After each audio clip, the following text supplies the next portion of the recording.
कभी कभी एक सपना इतना मजबूत होता है कि वह किस्मत की हर दीवार को तोड़ देता है। और कभी कभी एक लड़की इतनी जिद्दी होती है कि वो कहती है मुझे सितारों से मिलना है, और फिर वो उनसे बातें भी करती हैं। ये कहानी है एक ऐसी लड़की की जो करनाल की धूल से निकली और नासा के स्पेस शिप तक पहुंची। नाम था कल्पना चावला। एक नाम जो अब सिर्फ नाम नहीं बल्कि एक प्रेरणा है, एक उड़ान है और एक आसमान है। सन 1962 हरियाणा के करनाल में एक साधारण से परिवार में जन्मी एक असाधारण लड़की। लोगों ने कहा लड़कियों को जमीन पर रहना चाहिए, लेकिन उसने कहा मैं जमीन से ऊपर जाना चाहती हूँ। जब बाकी बच्चे गुड़ियों से खेलते थे, कल्पना चावला प्लेन बनाती थी। जब बाकी बच्चे चांद को देखते थे, कल्पना पूछती थी मैं वहां कब जाऊंगी। एक बार अपने पिता के साथ हवाई जहाज देखने गई और वहीं से उसके दिल में कुछ उड़ानें बज गई। स्कूल में जब टीचर पूछती थी बड़ी होकर क्या बनेगी, कल्पना का जवाब होता मैं पायलट नहीं, मैं तो स्पेस में जाऊंगी। लेकिन रास्ता आसान नहीं था। ना कोई बड़ा शहर, ना कोई अंग्रेजी मीडियम स्कूल और ना कोई बड़ा नाम।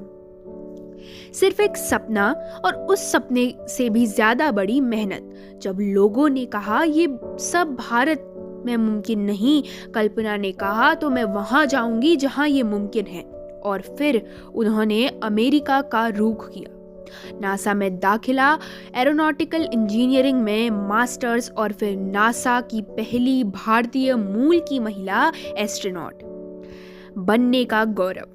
सन 1997 वो दिन आया जब भारत की बेटी ने अंतरिक्ष की धरती छू ली। कल्पना चावला ने जब स्पेस स्टेशन कोलंबिया STS-87 में उड़ान भरी तो न सिर्फ उनका शरीर बल्कि भारत का सपना भी अंतरिक्ष में गया। और उन्होंने धरती को बाहर से देखा और कहा the view from space is absolutely breathtaking, the changes the way you see life.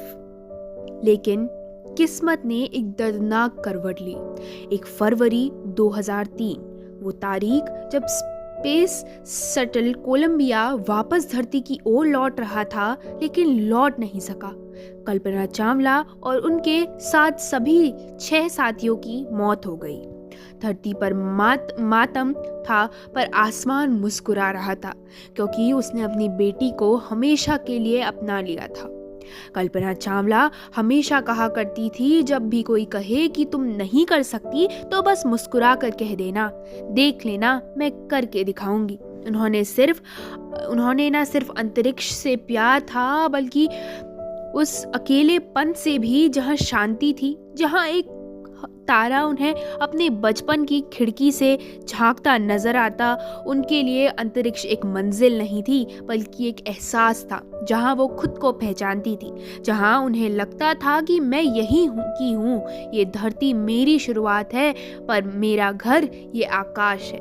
कल्पना कहती थी हम सबका कोई ना कोई मिशन होता है, कोई माँ को संभालता है, कोई देश को, और कुछ लोग चुपचाप ब्रह्मांड में अपनी जगह ढूंढते हैं। कल्पना की माँ जब पहली बार बेटी की तस्वीर अखबार में देखती है, उनके हाथ कांपते हैं और आंखों से आंसू बहते हैं, और वो तस्वीर से बस एक बात कहती है तू इतनी दूर क्यों चली गई मेरी बच्ची, मैंने तो तुझे आंगन में चांद देखने दिया था, तू तो चांद के पार चली गई।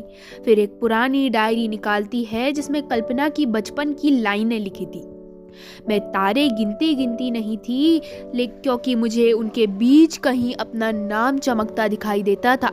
और उस दिन माँ ने आसमान की ओर देखा और कहा अब मैं जानती हूँ तू कहाँ है, और हर रात उस सबसे चमकते तारे में ही तू ही तो है मेरी कल्पना।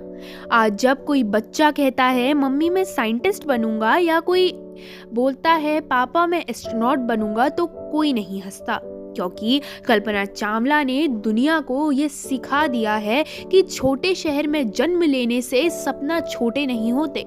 उन्होंने लड़कियों को ये हक दिलाया कि वो कह सके, मैं सिर्फ बहू या बेटी नहीं, मैं ब्रह्मांड की खोज करने वाली एक लड़की भी हो सकती हूँ।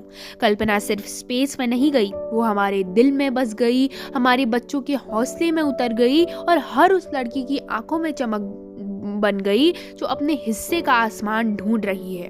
वो गई लेकिन पीछे छोड़ गई सपनों की वो रोशनी जो अब हर आंखों में चमकती है।